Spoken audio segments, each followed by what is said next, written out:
Salam uşaqlar, bir daha axşamınız xeyir olsun. Deməli biz bugün Python proqramlaşdırmasına başlayırıq ay uşaqlar. Ümumiyyətlə siz bilirsiniz ki, Python proqramlaşdırma, yəqin ki, səsimi eşidirsiniz, elə?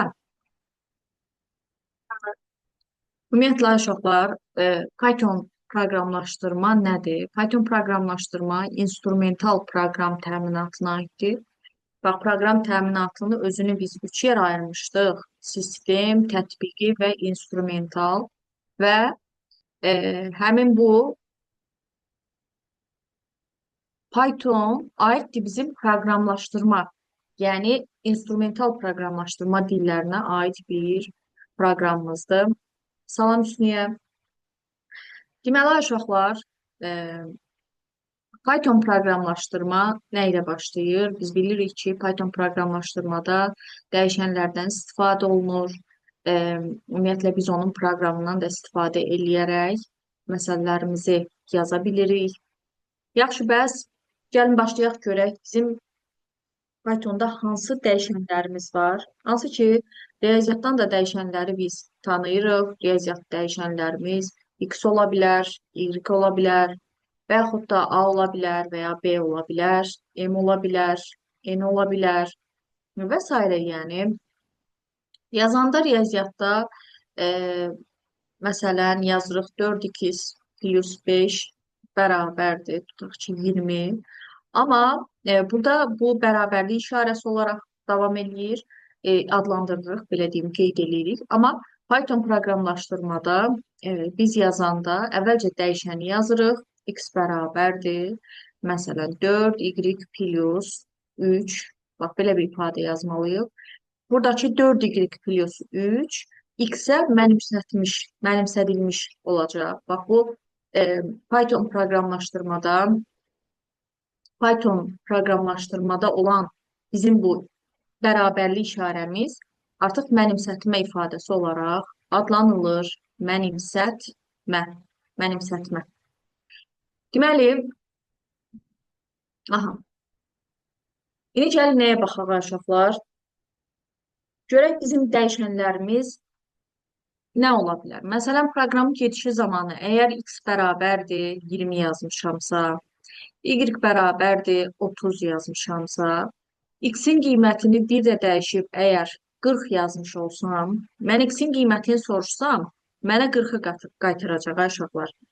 Yəni, dəyişənin dəyişmiş qiymətləri proqramın gedişi zamanı belə deyim, nəzərə alınacaq. Məsələn, eynisini gəlin bunu baxaq burada tətbiq eləyək. Açıram mən idle proqramını, Python proqramını. Ümumiyyətlə, bizim yazdıqlarımızı Python dilinə, yəni kompüterin dilinə tərcümə eləyir translate ümumiyyətlə. Və həmin translate özü iki hissədən ibarətdir. Translate özü iki hissədən ibarətdir uşaqlar. Birinci hissə instrumental adlanır. İkincisi isə kompilyator adlanır. Kompilyator adlanır. İnterpretator uşaqlar bizim yazdıqlarımızı sətir-sətir tərcümə eləyir kompüter dilinə. Amma kompilyator bütöv şəkildə tərcümə eləyir. İnterpretator heç bir şəkildə səhv etməyə icazə vermir. Səhv olduğu anda növbəti sətrə artıq keçməyə icazə vermir. Anında xəta qaytarır. Amma kompilyator, yəni göz yumur. Səhvləri edirik. Ən sonunda kompilyator deyir ki, proqramın harasındasa səhv var, qaydırıq orada düzəliş edirik. Yəni, hansı yaxşıdır? Məsələn, mən adətən kompilyatorda işləyirəm. Sizə də əgər kompüter varsa tövsiyə edirəm ki, kompilyatorda işləyəsiniz. Amma belə deyim, instrumentalda, kompilyatorda sonradan harda, əgər böyük bir proqram yazmışamsa, düzdür, biz o qədər böyük proqramlar yazmırıq, amma çox böyük proqram yazıramsa, kompilyator hardasa səhvim vardısa, qayıdıb tapmaqda çətinlik çəkə bilərəm. Ona görə, əgər böyük bir proqram yazıramsa, instrumental səhv eləyər deyə düşünürəm. Bax, idle açıram, elə bayaq dediyim kimi, idle hardan açdım, bir də təzdən qaydıram uşaqlar. Bax, mən axtarış yerindən yazıram buradan idle və açılmış olur. İlk açılan pəncərə bizim kompilyator pəncərəmizdə uşaqlar və mən kompiliator pəncərəsindən keçid eləyəcəm. Əvvəlcə new faylı vururam. File, new file. Açılan pəncərə, bax bizim kompiliator pəncərəmiz sayılmış olur. Bu interpretatordur. Digəri isə bizim kompiliator səhifəmiz sayılmış olur. Məsələn, elə burada yazsaq əgər x bərabərdir, x bərabərdir 20, sonra y bərabərdir 30 yazıram. Bir də yenidən x-in qiymətini təzədən məsələn 55 olaraq ifadə etsəm, mən x-i soruşmuş olsam, mənə x-in son qiymətini qaytarmış olar. Yəni, x-ə neçə dənə də qiymət vermiş olsam, uşaqlar, ən sonuncu qiyməti yadında saxlamış olur. Söhbət təkcə x-dən getmir təbii ki. Bütün dəyişənlərdə ən sonuncu hansı qiymət götürülürsə, proqram onu yadında saxlayır. Və yaxşı, bəs bu dəyişənlər x, y-dənmi ibarətdir? Xeyr. Dəyişənin adını mən məsələn o riyaziyyatdakı kosinusda yaza bilərəm. Və yaxud da nə bilim 0 da yaza bilərəm. Və yaxud da nə bilim tutaq ki, fan da yaza bilərəm uşaqlar. Ən axırıncı keçdiyimiz def funksiyasında məsəl üçün belə funksiya adları var idi. Dəyişən adlar da ola bilər. Və s. yəni yaza bilərik istədiyimiz şəkildə. Bəs dəyişənin adında müəyyən istisnalar var ki, onlardan istifadə etməyə icazə vermir. Hansılar da uşaqlar? Birinci qaydamız odur ki, dəyişənin adı rəqəmlə başlaya bilməz. Məsəl üçün, belə bir ifadə yaza bilmərəm. 2a bərabərdir 4 ifadəsini yaza bilmərəm. Bu, riyaziyyatın bir növ tənliyinə oxşuyur. Yəni, belə bir tənliyə oxşuyur. Hansı ki, biz bunu belə yan-yana yazırıq və öz fikrimizdə tuturuq ki, burada vurma var. A bərabərdir, 2 alınacaq burada. Amma burada 2-anı biz sadəcə olaraq dəyişən kimi görürük. Yəni, fon necə hərf birləşmələrindən yaranıb?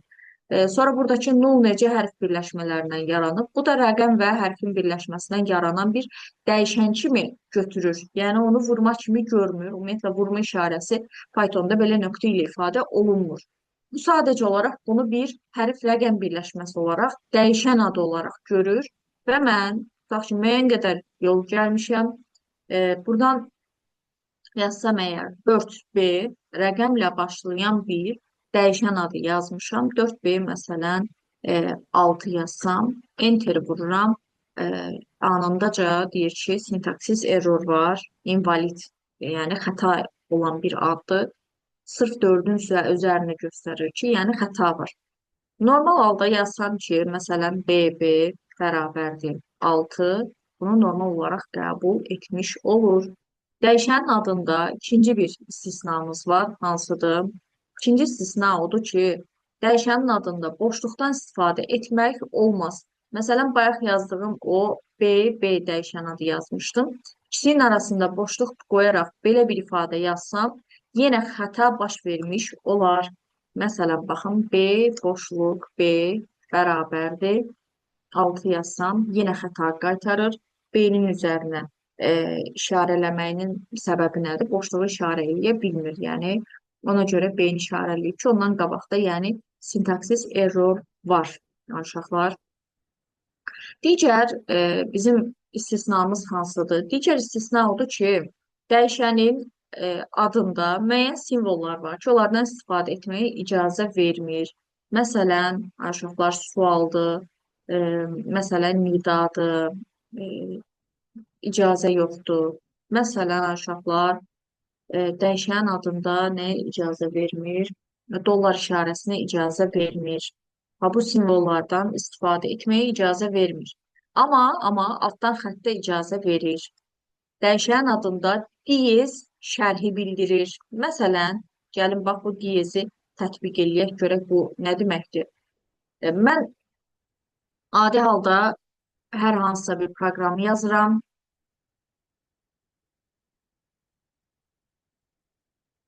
Məsələn, aşağılar yazıram ki, S bərabərdir 22. Deyirəm ki, tutaq ki, F bərabərdir 34. Bir də yazıram D bərabərdir C üstə gəlinsin F yazmışam. Hə. Və buradan da diyezlə olan bir şərh yazıram. Şərh bilirsiniz də, yəni şərhin mənası, digər mənası yorum və yaxud da komment, komment kimi düşünün. Və bunu aşağılar ancaq hal-hazırda siz və mən görə bilirik və bunu proqram görmür. Diyez yazıram ki, deyirəm D, e, B deyirəm C və F-in cəmini qaytaracaq. Cəmini qaytaracaq, qaytaracaq. Hətta burada uşaqlar gəlin bir dənə özünün dediyi istisnalardan birini yazaq. Aşağıdan gəlin yazın. Bax, bir dənə də diyez yazıram. Hətta yazıram 3 A. Demir ki, dəyişənin adı rəqəmlə başlaya bilməz. Hər halda görsə bunu xəta olaraq qaytarar da, düzdürmü? Amma görmür.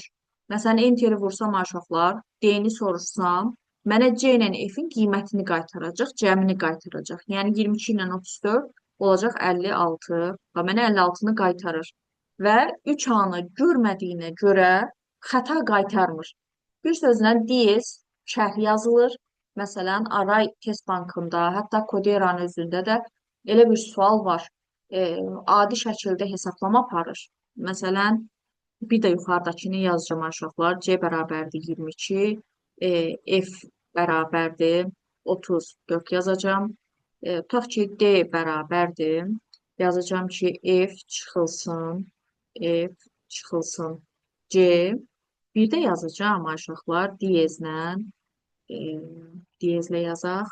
D 34-dən 22-ni çıxanda alacaq bizdə 12. Məsələn, buradan da yazıram ki, D bərabərdir. D-ni vursun 2-yə. Baxın, aşağılar 12-ni 2-yə vuracaq. 24 almalıdır əslində hesabda. Amma enteri vursam, D-ni sorsam sadəcə olaraq 12-ni qaytarır. Niyə? Şərhlə yazılan, diyezlə yazılan ifadəni görmür. Təbii ki, bizim bu hal-hazırda proqramda bu diyezlə yazmışam qırmızı rənglə görsənir.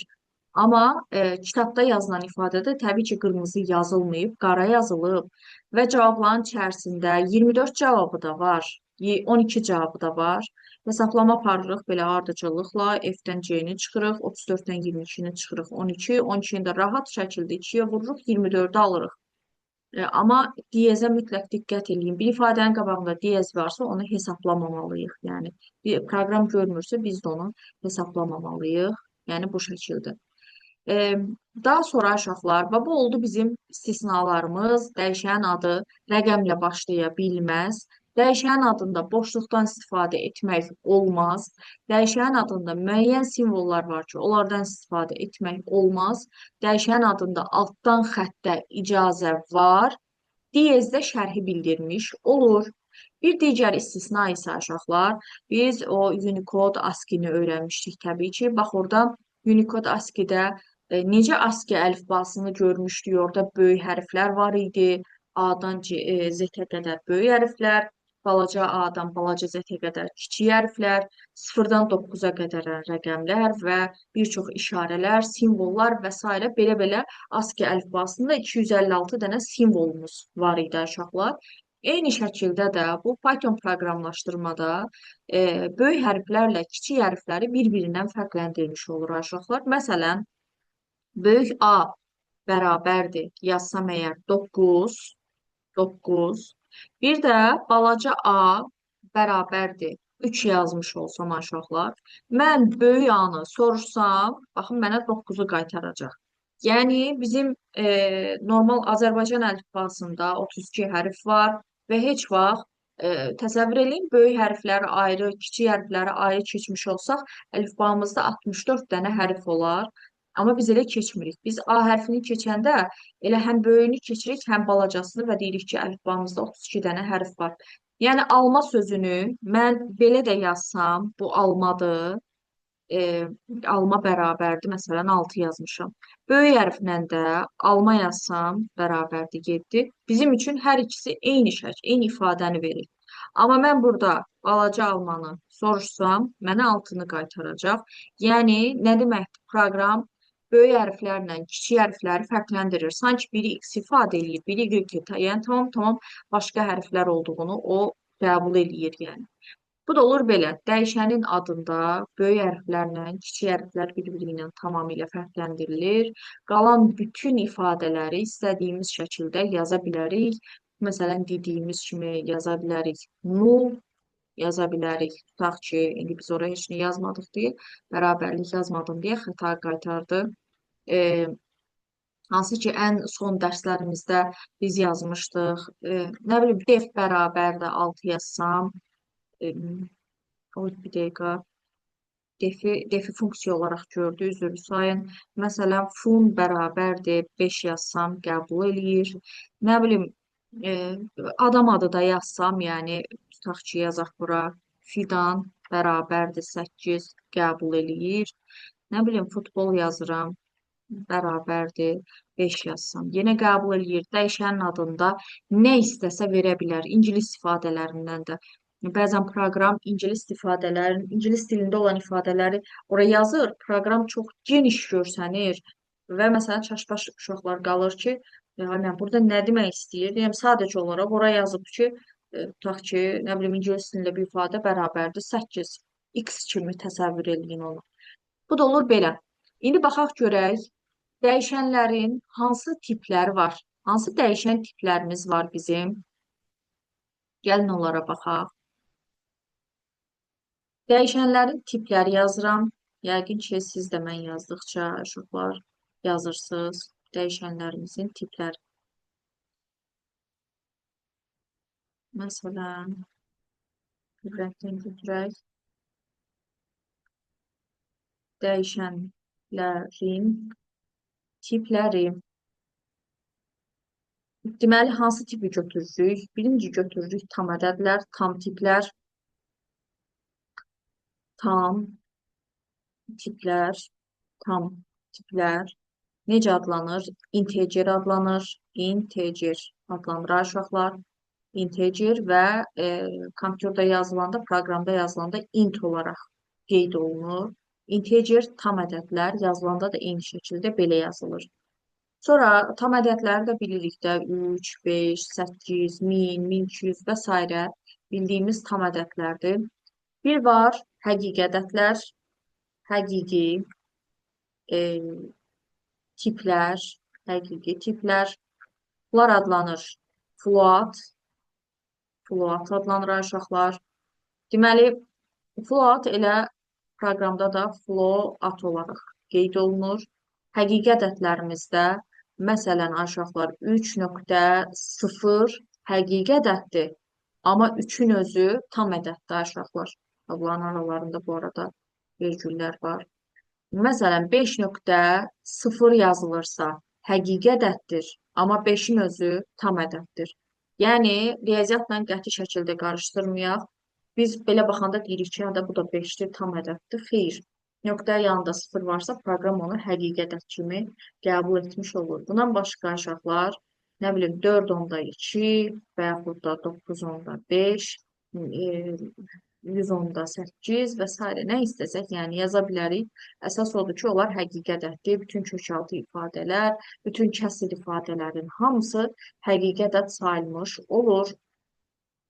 Daha sonra uşaqlar, sətir tiplərimiz hansılardır? Sətir tiplər hansılardır? Sətir tiplər kompüterdə string olaraq oxunur.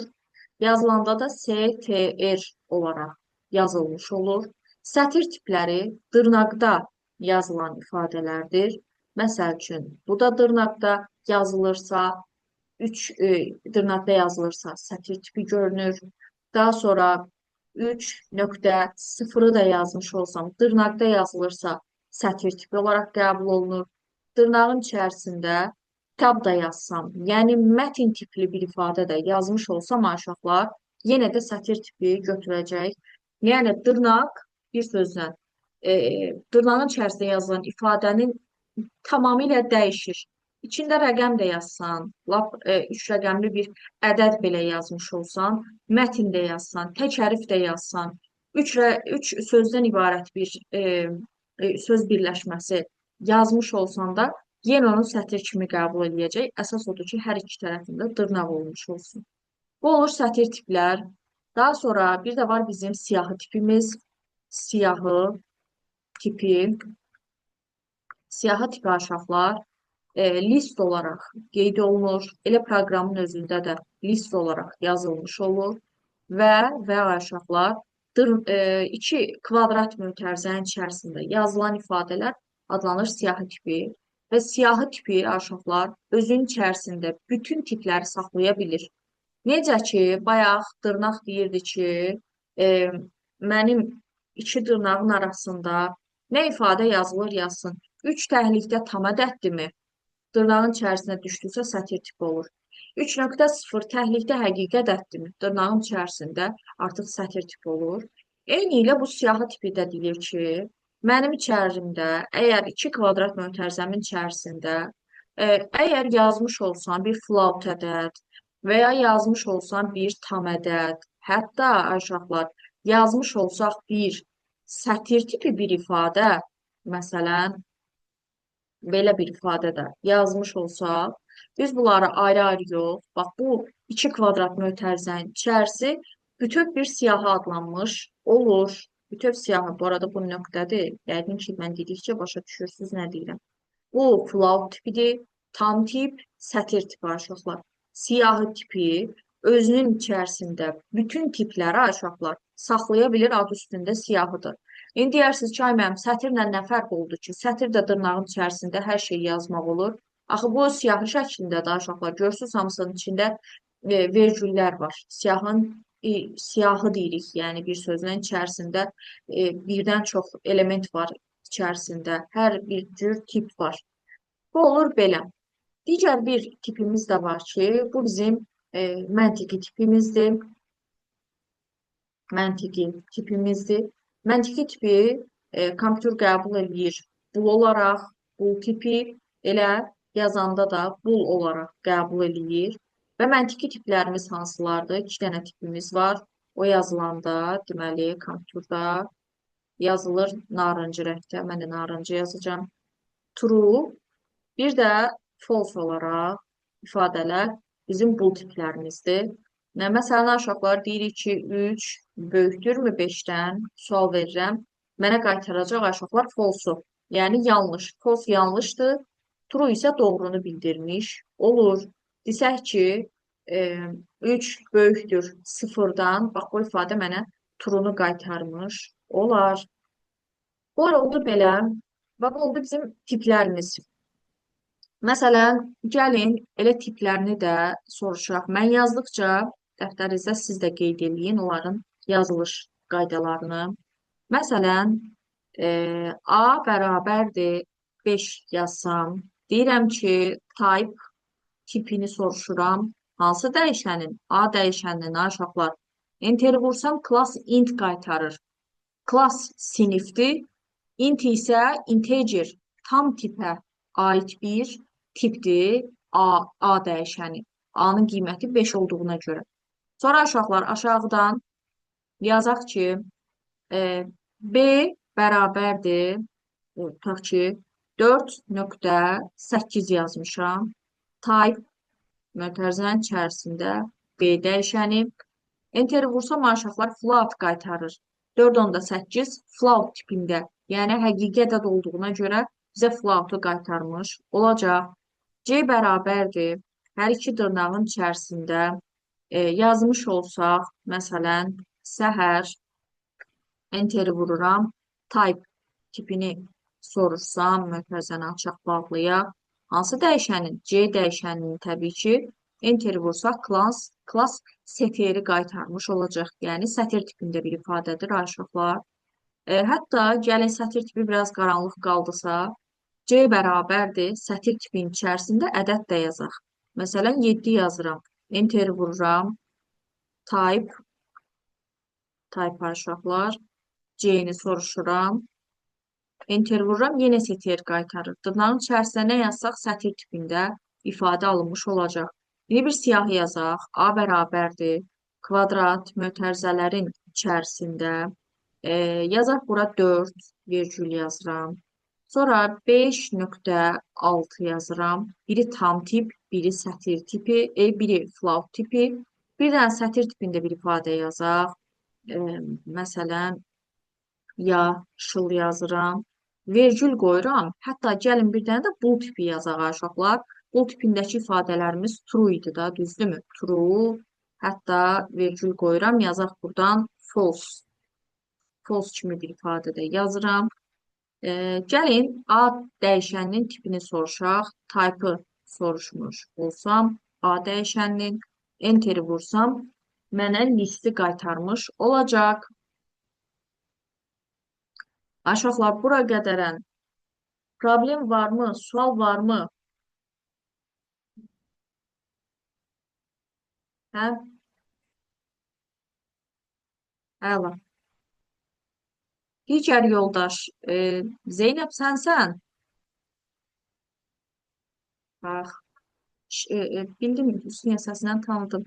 Bu Şəlalə Qafarova digər qrupun uşaqlarındandır. Yoxsa Humay sənsən? Hə, Fidan sənsən. Tamam. Başa düşürsən Fidan? Əla.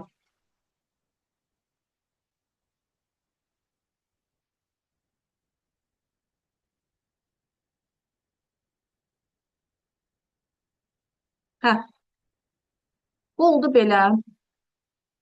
İndi gəlin buradan nəyə baxaq? Görək tiplər, e, deməli, hansı tip çevrilmələrinə baxaq. Bəli. Gəlin indi tiplərin çevrilmələrinə baxaq. Tip çevrilmələri. Tip çevrilmələri. Aşıqlar. Tip çevrilmələri hansılardır? Bax, tam tip, aşıqlar. Tam tip nəyə çevrilə bilər? Tam tip çevrilə bilər. Həqiqi tipə, həqiqi tipə çevrilə bilər. Daha sonra tam tip çevrilə bilər. Bir də sətir tipinə. Məsələn, gəlin nümunələr yazaq. Və yazıram, elə qoy özü ilə yazım. Tam tip yazıram da. A bərabərdir, 5 yazmışam. Onun tipini dəyişmək istəyirəmsə, deyirəm, həqiqətə də çevirmək istəyirəmsə, deyirəm float A, float A mənə 5.0-ı qaytarmış olar. Yenə sətir tipində bir ifadə yazıram. A bərabərdir 5. Deyirəm sətir tipinə çevirsin. Sətir, mən tərzəni açıb bağlayıram A. Mənə sətir tipində dırnaqda 5 ifadəsini qaytarmış olar. Daha sonra aşağılar. İndi baxaq həqiqi ədədlərə. Həqiqi ədədlər. Görək nəyə çevrilə bilir. Yəqin ki, bunu görmürsünüz. Belə yazaq. Həqiqi tiplər çevrilə bilir, aşağılar tam tipə. Bir də çevrilə bilir aşağılar sətir tipinə, yəni sətir tipinə qayıda bilir. Sətir tipinə çevrilə bilir. Məsələn, həqiqi tipdə bir ədəd yazıram. A bərabərdir 4.8 yazıram aşağılar. Deyirəm ki, bunu int tipinə çevirsin, int tipinə çevrilsin.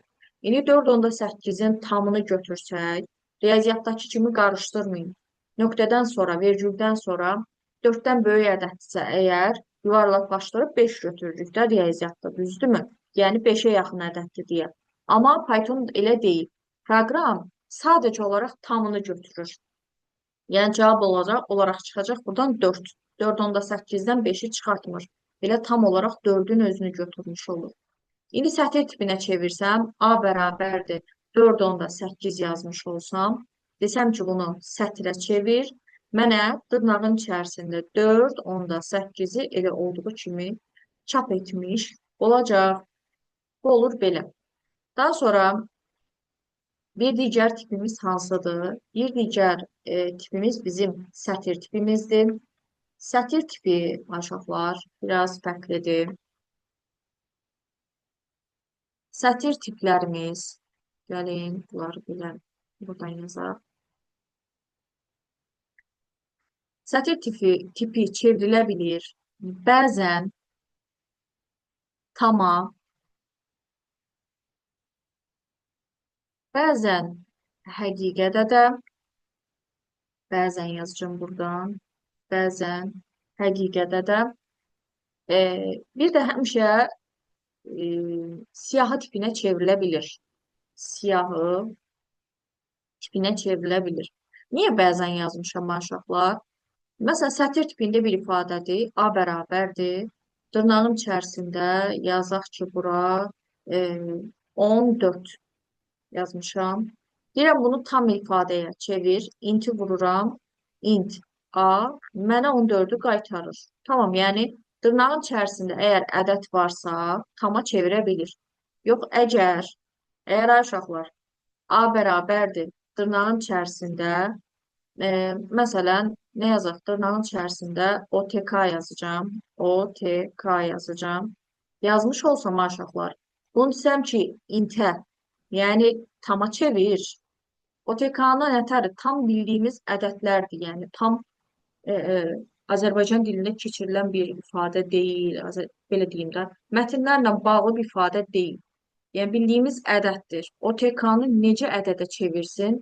Lap tamı qoydum qırağa necə ədədə çevirsin? Çevirə bilmədiyinə görə bu mənə qaytaracaq xətanı. Yəni əgər dırnağın içərisində ədəd varsa və ya rəqəm varsa, onda onu tam ədədə çevirə bilir, tam rəqəmə çevirir. Yox, əgər dırnağın içərisində mətin tipi varsa və yaxud da simvol varsa, nə bilim diyez varsa, və yaxud da ət işarəsi varsa və s. Yəni bir simvol varsa, onu tam ədədə çevirə bilmir ay uşaqlar, tanımır yəni. Onun tanıdığı rəqəmlər 0-dan 9-a qədərəndir. Onları bir-birinə birləşdirib ədəd almalıdır. O da olmadığına görə çevirə bilmir. Daha sonra bir həqiqi ədədə çevirməyə baxaq. Sətir tipində bir ifadə yazıram. B bərabərdir. Məsələn, dırnaq içərisində yenə yazıram. Bura 14 yazacağım elə. Float tipinə çevirmək istəyirəmsə, float B-ni çevirməyini istəyirəm. Mənə 14.0-ı qaytaracaq. Ay uşaqlar, float tipinə çevirmək istəyirəm. Təbii ki, .0 olacaq.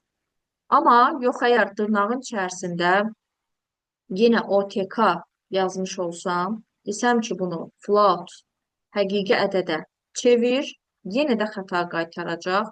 Həqiqi ədəd belə olsa, yenə də ədəddir. Ona görə mətni ədədə çevirmə apara bilmir uşaqlar. Daha sonra bir də var bizim siyahı tipimiz. Siyahı tipləri hansılardır? Siyahı tiplərimiz hansılardır? Belə deyim, sətir tipi necə siyahıya çevirmək olar? Məsələn, sətir tipinin içərisində B bərabərdir. Yazmış olsaq əgər 1234, desəm ki, bunu list tipinə, siyahı tipinə çevir. Necə çevirəcək uşaqlar? List tipinə çevirəndə 1, 2, 3, 4, bax belə ayrı-ayrı bunları sətirlər formasında və belə bu şəkildə çevirmə aparacaq uşaqlar. Bircə saniyə.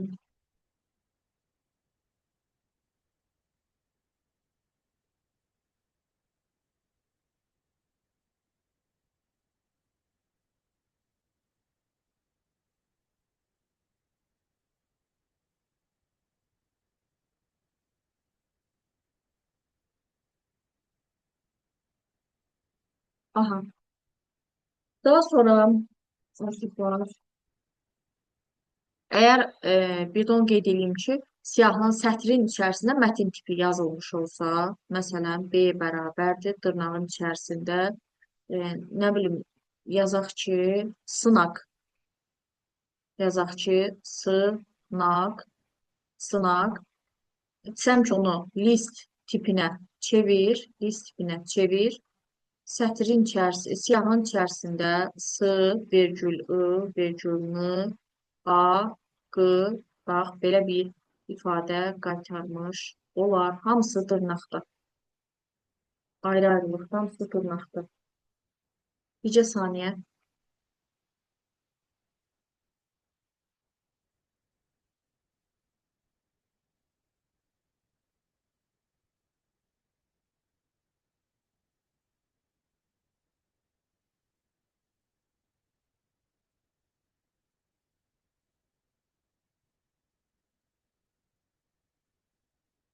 Oldu belə.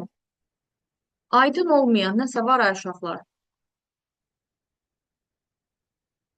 Hə? Aydındır. Ayşən sənsən də yəqin ki. Digər Hüsniyə, Elcan, başqa sual varmı? Hardansa sual varmı? Tamam. Deməli, bax, bir dənə də tipimiz qaldı uşaqlar. Bax, tam tip çevirdik, həqiqi tipi çevirdik, sətir tipini çevirdik. Bir dənə də bizim siyahı tipimiz var. Gəlin onu da çevirməsinə baxaq. Nə rəngdə yazaq? Məsələn, olsun, nə bilim, belə mavi rəng olsun. Sətir tipinə çevirək. Aha. Deməli, siyahı tipi aşağılar, siyahı tipi çevrilə bilir təkcə sətir tipinə. Yalnız sətir tipinə çevrilə bilir. Məsələn, siyahının içərisində və mən istifadə edəcəm join-lə aşağılar. Məsələn, belə bir siyahı yazmışıq. A bərabərdir. Dırnaqda A, virgül, dırnaqda B, virgül, dırnaqda C, virgül, dırnaqda D yazmışıq. Belə bir ifadə yazmışıq. Mən join-lə istifadə edəcəm. A bərabərdir. Dırnağın içərisində nöqtə join, nöqtə join-lə istifadə edirəm. Bu mənə qaytaracaq A, B, C, D-ni birləşdirərək. Baxın, bu şəkildə birləşdirilmiş bir ifadə qaytarmış olur. Mötərizənin içərisini əgər buradakı dırnağın içərisində əgər aşağılar boş saxlamış olsam, yan-yana adi şəkildə çap etmiş olacaq. Yox, əgər dırnağın içərisini belə bir ifadə yazmış olsam, A bərabərdir dırnaqda, məsələn, nə yazaq? Məsələn, yazsam aşağılar ulduz, nöqtə, join, join A, burada da olmalıdır. Yazmış olsam aşağılar mənə qaytaracaq belə bir ifadə. A, ulduz B, ulduz C, ulduz D. Bax, buradakı bu siyahını bu şəkildə sətir halına qaytarmış olacaq. Bu olur belə. Bir də nəyi qeyd eləməliyik uşaqlar? Bir də bizim splitimiz var. Split özü də sətri uşaqlar bölmək üçün istifadə olunan bir ifadədir. Sətri bölmək üçün. Məsələn, gəlin belə bir sətr yazaq. Bu arada tip çevrilmələri qurtardı. Demək olar ki, tam tip, həqiqi tip, sətr tipi, siyahı tipini çevirdik və join-dən istifadə elədik. Təkcə siyahını sətrə çevriləndə join-dən istifadə etmiş olduq. Bir də var bizim splitimiz. Split. Split aşağılar ingilis dilində bölmək deməkdir. Məsələn, belə bir siyahı yazaq. A bərabərdir. Dırnağın içərisində yazıram. Salam. Dırnağın içərisində salamlar yazıram. Splitdən istifadə etmiş olsaq, A bərabərdir. Split. Hansı split bilirsiniz nə işə yarayır? Split hansı hərfdən istəyiriksə, bölünməni oradan yerinə yetirir. Məsələn, A hərfindən əgər bölünməni yerinə yetirməyini istəsəm, ifadəm olacaq bu şəkildə. S-ni ayrı yazacaq, L-ni ayrı yazacaq, M-ni da ayrı yazacaq. Təbii ki, siyahı şəklində, dırnaqda hamısı bu şəkildə alınmış olacaq. Sətri deyərsiniz ki, ay müəllim, bəs bu axı sətri siyahıya çevirdi, belə çıxır ki, düzdür, sətri siyahıya çevirir, amma hansı hərfdən istəyiriksə, oradan çevirmə aparır. Əgər A bərabərdir split, A bərabərdir split, dırnağın içərisini, mötərizənin içərisini boş saxlamış olsaq, əgər boş saxlamış olsaq, salamı belə ayrı-ayrı, S, A, L, A, M ayrı-ayrı hərflər formasında qeyd edirlər. Və yaxud da, məsələn, splitin içərisində belə bir ifadə yazsaq, uşaqlar, 2 saniyə.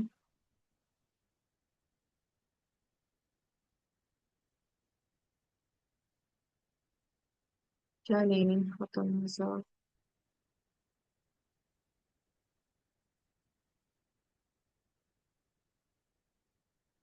Məsələn, uşaqlar, belə bir ifadə yazsaq əgər A bərabərdir, Bak Madagaskar sözü var burada. Madagaskar sözü var. Yazsam. A nöqtə split dırnaqda A yazsam aşağılar. Mənə A bütün harda A görsə oradan kəsr ifadə qaytarır. Yəni bax belə bir ifadə qaytaracaq. M, D, Q, S, Q, bir də R. Yəni görürsüz hərf ayırmadı. S, Q-nın arasında bu bölmək istədiyimiz hərf olmadığına görə bunları bir yerdə qaytarır. Mən dırnaqları yazmıram, amma ifadədə təbii ki, dırnaqlar da mütləq şəkildə olmalıdır. Bax belə. Desəm ki, Q hərfindən ayırma aparsın. A nöqtə split, A nöqtə split, mötərizəni açaq. Q yazmış olsam, bura əgər ifadəni qaytaracaq. Sətir tipində M, A, D, A, dırnaqda, vergül, A, S, dırnaqda, vergül, bir də A, R, dırnaqda, bu qədərə. Bax, buranı qaytaracaq. Daha sonra bu hissəni, bir də bu hissəni qaytarmış olacaq. Bu da olur belə. Əgər splitin içində heç nə olmursa, onda belə deyim, elə bütün hərfləri hərf gördüyü kimi parçalanmış olur. Bu da olur belə. Bir də aşağılar biraz bizim qısa formalarımız var. Gəlin bir dənə onlara da baxaq. Testlərin içərisində yəqin ki, bax, bu şəkildə ifadələr görmüsünüz siz. A, virgül ya da birinci gəlin uzun formalarını yazaq. A bərabərdir 40, B bərabərdir 41, C də bərabərdir 42 yazılır. Bu uzun versiyadır. Bu uzun versiyada uşaqlar. Əgər yazılsa A vergül B vergül C bərabərdir 40, 41, 42 yazılmış olsa, hər qiymət özü ilə belə deyim, eyni yerdə dayanan qiymət özününki sayılmış olur. Məsələn, A dəyişəni birinci yerdə dayanıbsa, deməli birinci yerdə dayanan ədəd həmin A dəyişəninə mənimsədilmiş olacaq. B dəyişəninin qiyməti 41-dir, C dəyişəninin qiyməti də 42-dir. Bu bizim qısa versiyamız sayılmış olar. Və yaxud da əgər A-nın qiyməti 40 olsa, B-nin qiyməti də həmçinin 40, C-nin qiyməti də həmçinin 40 olmuş olsa, A, B, C bərabərdir 40 yazsaq, o deməkdir ki, hər üçünün qiyməti 40-dır. Bu olur belə. Daha sonra dəyişənin dəyişmiş qiymətləri proqramın gedişi zamanı demişdik nəzərə alınmalıdır. Məsələn, A-nın qiymətini 20 versək, B-nin qiymətini əgər 10 vermiş olsa, desəm ki, A bərabərdir B-yə, B də bərabərdir A-ya yazmış olsaq aşağılar. Məsələn, burada A-nın qiyməti B-yə bərabərdir demək nə deməkdir? A dəyişəninin qiyməti B-nin qiymətinə bərabərdir demək o deməkdir ki, A-nın qiyməti 10 oldu. Artıq köhnə qiyməti unutmuş oldu. Aşağı sətrə düşürəm, deyir B bərabərdir A-nın qiymətinə. A-nın dəyişən qiyməti sonuncu dəfə 10 idi. Ona görə də bax nəticəmiz belə olmuş olar. Birini də verirəm aşağılar. Siz yazın. Məsələn, A bərabərdir 20 yazaq, B bərabərdir 10 yazıram. A vergül B bərabərdir B vergül A. A-nın B-nin qiymətləri nə olar? Yazılı şəkildə yaza bilərsiniz.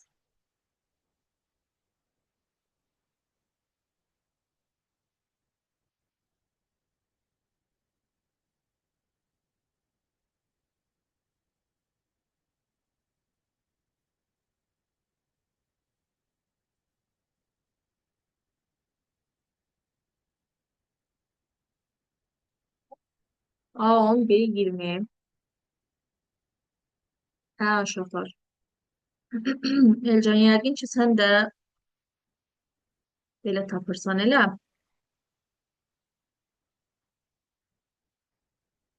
Hə, Elcan. Bəli, Ayşən. Hə, Hüsniyə. Sən?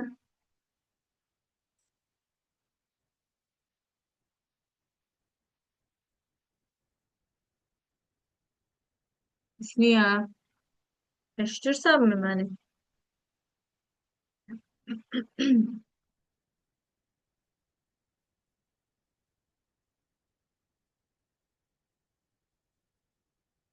Bəli,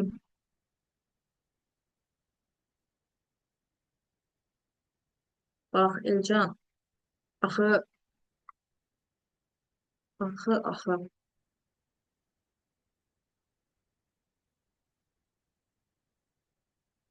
Elcan, bax,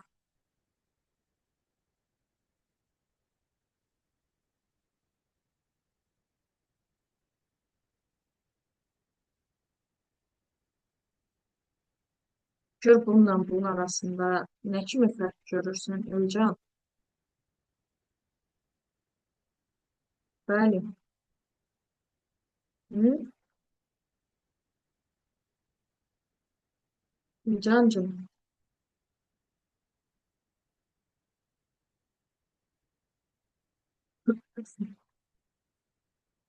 Elcan bax, buradakı A-nın qiymətini 20 götürmüşdük, B-nin qiymətini 10. Sonra ayrı-ayrı sətirlərdir. A-nın qiymətini B-yə bərabər eləyirik, etdik, enteri vurdum, düşdüm aşağı. A-nın qiymətini təsdiqlədim. Növbəti dəfə, yəni köhnəni unutmuş olur artıq. B-nin qiymətini dəyişəninə mənimsədirəmsə, B-nin B dəyişəninə A qiymətini mənimsədirəmsə, B-nin qiyməti 10 olmuş olacaq. Amma burada fərqlidir. Burada A-nın qiyməti dəyişib B olacaq, B-nin qiyməti dəyişib A olacaq və mən daha sonra enter düyməsini vurub təsdiq etmiş olurum. İndi gəl bax ikisi arasındakı yəni fərqlərə baxaq. Bir saniyə.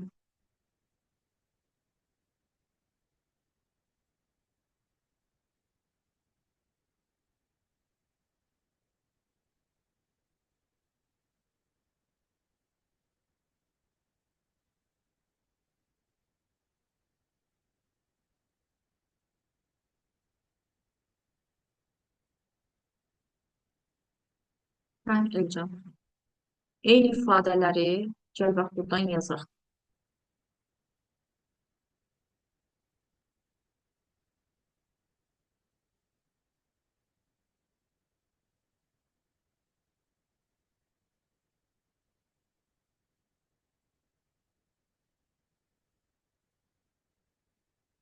Deməli, birinci, bax bunu yazıram. Elcan, bax, A bərabərdir 20 yazıram.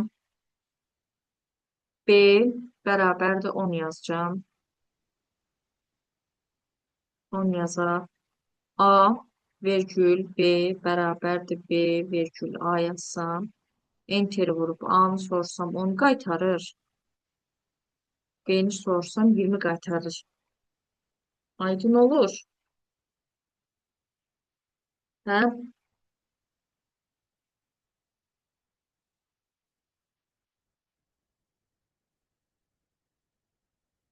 Amma, bax bunu yazmış olsam, bəli, bunu yazsaq əgər, bax buradakı ifadəni yazıram, yenə eyni şəkildə, A bərabərdir 20, B bərabərdir 10 yazıram, A bərabərdir B, B bərabərdir A yazsaq əgər, A-nı sorsam 10 qaytarır, B-ni də sorsam 10 qaytarmış olacaq. Elə bilirəm ki, bir də qarışdırmaqdan. Daha sonra, deməli, də oldu belə. İndi gəlin nəyə baxaq aşağılar?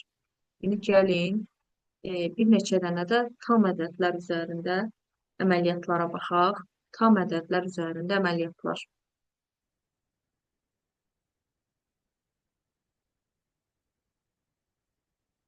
Hansı ki biz tiplər keçdik. Tam tip, həqiqi tip, daha sonra sətir tipi. Görək tam tiplərin üzərində hansı əməliyyatları aparmaq olur.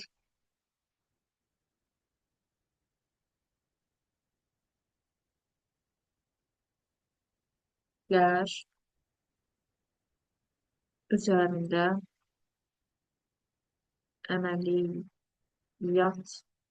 əməliyyatlar. Hansılardır? Bayaq yazdım, toplama əməlini yazmışdım, çıxma əməlini. A-nın qiymətini 10 götürsək, B-nin qiymətini 5 götürsək, C bərabərdir A, üstə gəlib B yazmış olsaq, C-nin qiymətini bizə 15 qaytarmış olar. Bu toplama əməliyyatıdır. Eyni riyaziyyatda necədirsə, burada da eyni şəkildə. A-nın qiymətini 10 yazaq, B-nin qiymətini isə 5 yazaq. C bərabərdir A çıxılsın B. C-ni sorursaq bizə 5-i qaytarmış olar. Ondan 5-i çıxıb 5 qaytaracaq. Yəni çıxma əməliyyatı da eyni şəkildə də uşaqlar. A-nın qiymətini yenə 10 yazaq. B-nin qiymətini 5. C bərabərdir A vurulsun B. C-ni sorursaq bizə 50-ni qaytarmış olacaq. Uşaqlar normal riyaziyyatdakı kimi vurmanı nöqtə ilə heç bir şəkildə ifadə eləmək olmaz. Məsələn, e, 27, 28, 29 suallarda, imtahanda sonuncu 3 açıq sualda Python proqramlaşdırma düşür. Və orada yəni bunu nöqtə ilə belə şəkildə ifadə etməyin. Bəzən uşaqlar oradakı tirəm açıq sualları yazanda yəni görüm nöqtədən istifadə edir. Yazılış qaydası nöqtə ilə ifadə olunmur. Vurmanı ulduz ilə ifadə edirik. Bu oldu vurma qaydası. Yenə A-nı 10 versək, B-ni əgər 5 vermiş olsa, C bərabərdir. Onu 5-ə bölmək istəsək, A slash B yazarıq. A-nın B-yə bölünməsindən alınan ifadə alınacaq 2,0 aşağılar. Bax, tam 2 dənə tam ədədi bir-birinə bölsək, qiymət float tipində alınmış olacaq. Qiymət float alınır. Bax, cavablarda verilir. Onu 5-ə böləndə bu tipdə bölmə aparır. A variantına 2 yazır. Y variantına da gətirir 2,0 yazır. A-nı götürsəz cavab səhv olacaq. Ona görə də diqqətli olun. 2 tam ədədi bir-birinə adi qayda ilə təhsiləşlə bölmüş olsa, cavabımız float tipində alınmış olar. Növbəti deməli, toplama, çıxma, vurma və bölmə. İndi baxıram qüvvətə, hansı ki o da buna bənzərdir. Məsələn, A-nın yerinə yazsaq əgər 2, B-nin yerinə yazsaq 6, C bərabərdir A üstü B və bu şəkildə yazılır uşaqlar. 2 ulduzla A üstü B yazılır. C-ni sorsaq bizə 64-ü qaytarmış olar. Yəni 2 üstü 6 ifadəsi kimi görsənir. Və bu deməkdir. 2 üstü 6 deməkdir. Daha sonra qüvvəti dedik. İndi 2 dənə siləhşdən əgər istifadə etsək, bizə tam bölməni qaytarmış olacaq. Nə deməkdir? Gəlin ona da baxaq. Tam bölmə. A-nı əgər yenə 10 versək, B-ni əgər 5 vermiş olsa, C bərabərdir 10 slash B üzr sayın. Əgər A slash B yazmış olsaq, C-ni sorsam mənə 2-ni qaytarmış olacaq uşaqlar. Onun 5-ə bölünməsindən tam hissə 2 qaytarmış olur bizə. Gəlin bundan bağlı bir neçə nümunəyə baxaq. Ola bilər ki, hər ikisi belə deyim, tam bölünən ədədlər olmasın. A-nın qiymətini 13 versəm, B-nin qiymətini 4 vermiş olsam, C bərabərdir A-nın B-yə bölünməsindən tam hissə bizə 3-ü qaytarmış olacaq. Yəni, həqiqətən sadəcə olaraq tamını çıxartmış olur. Məsələn, A-nın qiymətini versək, 35, B-nin qiymətini vermiş olsaq 3, C bərabərdir A-nın B-yə bölünməsinə tam isə, deyin görün bizə nəyi qaytarır?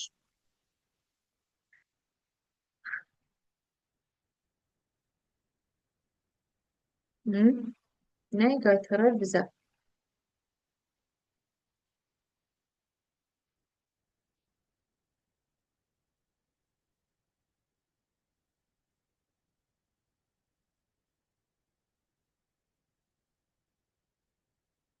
Bəli, bəli Ayşən, doğrudur.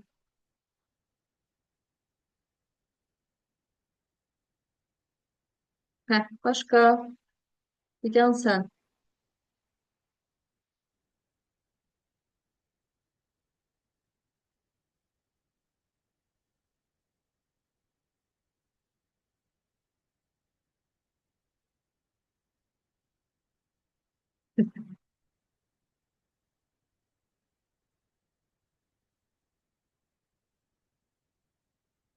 Aşağılar yatmısınız. Bəli, fidancık. Doğrudur. Hüsniyəcim,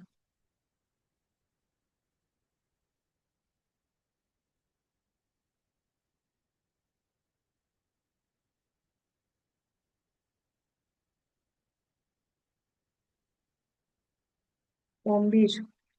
Bəli, bəli, bəli.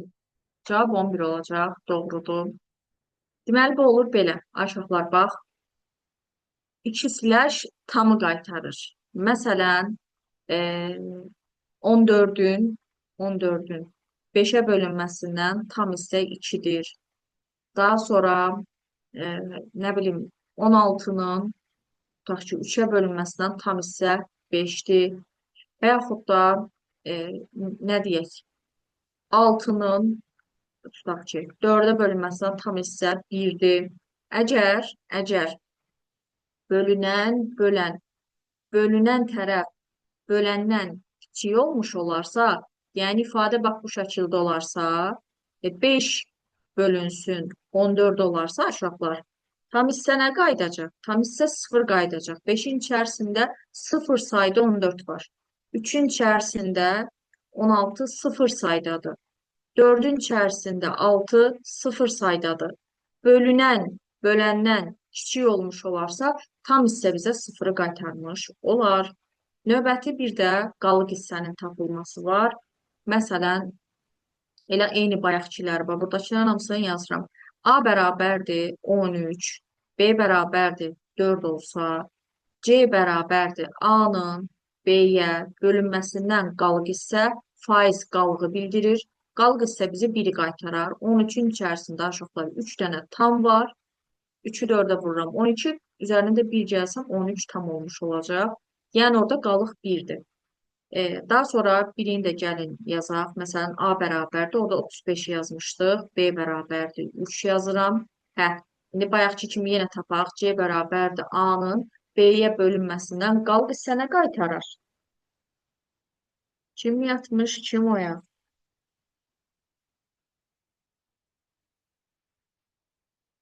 Bəli, bəli Ayşə, doğrudur.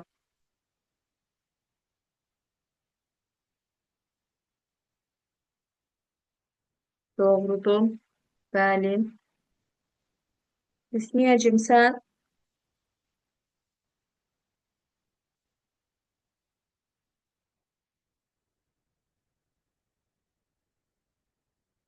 Hı, bəli, doğrudur. Cavab 2 olacaq. Aferin. Qalğı qaytarır. Bir neçəsini də yazacağım. 14-ün aşağılar. Mən dedikcə siz də sürətli şəkildə özünüzdə fikirləşin. 14-ün 5-ə bölünməsindən alınan qalıq olacaq 4. 16-nın 3-ə bölünməsindən alınan qalıq olacaq 1. 6-nın 4-ə bölünməsindən alınan qalıq olacaq aşağılar 2.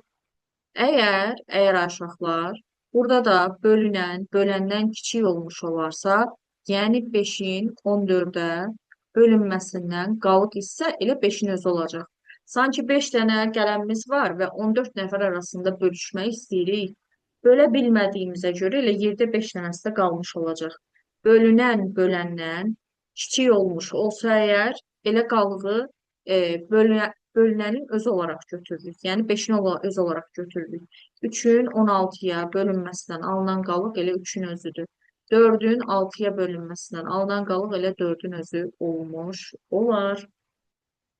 Bu da olur belə, qüvvəti də bildik, kəsirləri də, qalığı da bildik, tam hissəni də bildik. Bir dənə də qüvvətin bir növü var. E, Hansı ki, bayaq qeyd elədik. Məsələn, 2 ulduz 7 bizə qaytarır 128-i, 2 üstü 7 deməkdir. Bir də bunun fərqli qaydası var. Power ingilis dilində bilirsiniz də nədir? Power ingilis dilində uşaqlar güc deməkdir. Yəni qüvvəti bildirəcək. 2,7 ifadəsi də eyni şəkildə 2 üstü 7 deməkdir. Bu da bizə 128-i qaytarmış olar. Məsəl üçün, pov yazmış olsaq, 3 üstü 4, 3 üstü 4 bizə 81-i qaytarmış olar. Bir də bunun üçlü formaları var. Pol 2, 3, 5. Məsələn, belə bir ifadə var. Birinci ifadədə 2-nin qüvvətini 3-ü qaldırırıq. 2 üstü 3. 2 üstü 3-ün eləyir 8. Sonra isə 8-in 5-ə bölünməsindən alınan qalığı tapırıq. Nəticədə 3 alınmış olur. Birini də deyirəm ay uşaqlar, birini də siz yazın. Pol, məsələn, 4, 2, 3. Buyurun. Buyurunuz. Dəyərli abituriyentlər.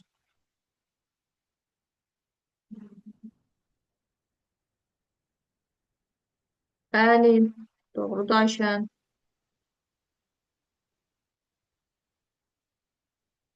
Doğrudur Elcan.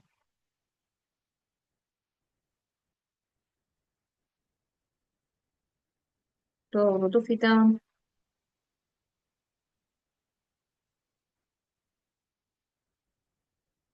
Başqa? Hüsniyəcim sən?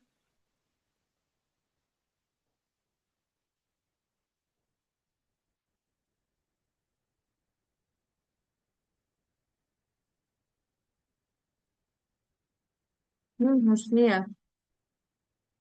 Bəli, 1. Doğrudur. Cavab olacaq 4 üstü 2-nin 16, 16-nın isə 3-ə bölünməsindən qalıq alınacaq 1. Aferin sizə. Bəli. Demək olar ki, tam ədədlər üzərində bax əməliyyatlar bunlardan ibarət idi. Bir də belə deyim, müxtəlif yazılışlar var, hansı ki, testlərin içərisində bəzən rastımıza çıxır.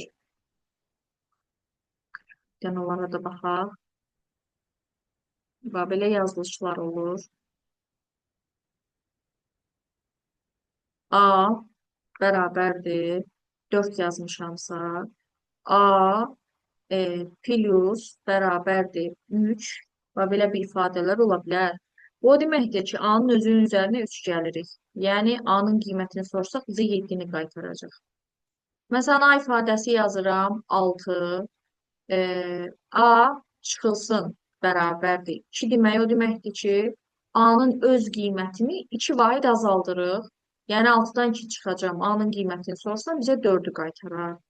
Daha sonra A-nın qiymətini 8 verirəm. A ulduz bərabərdir 4 demək odur ki, A-nın öz qiymətini 4-ə vurmuş oluram. A-nı sorsaq bizə 32-ni qaytarmış olur. A-nın qiymətini verirəm 6.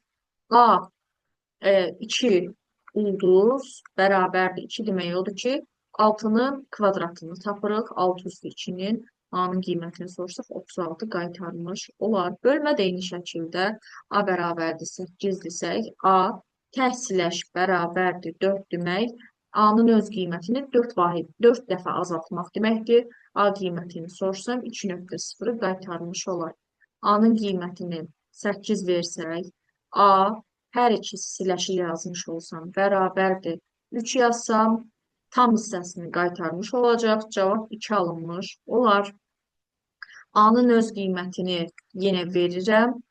A faiz bərabərdir. Faiz deməyək də gözümüz öyrəşib faiz olaraq qalığı tapırıq. Yəni burada biz bərabərdir. Tutaq ki, 4 yazmış olsam, 9-un 4-ə bölünməsindən alınan qalıq aşağılar 1-ə bərabər olmuş olar.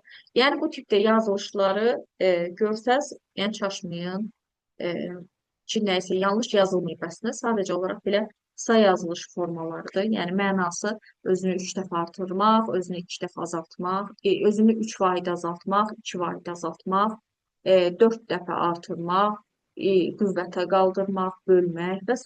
Yəni bunlar demək sayılır. Demək olar ki, uşaqlar tam ədədlər üzərində əməliyyatlar bunlardır. Növbəti dəfə inşallah biz sətirlər üzrə əməliyyatları keçmiş olasıyıq. Əvvəlki mövzularla bağlı o qədərən də çox test yoxdur demək olar ki.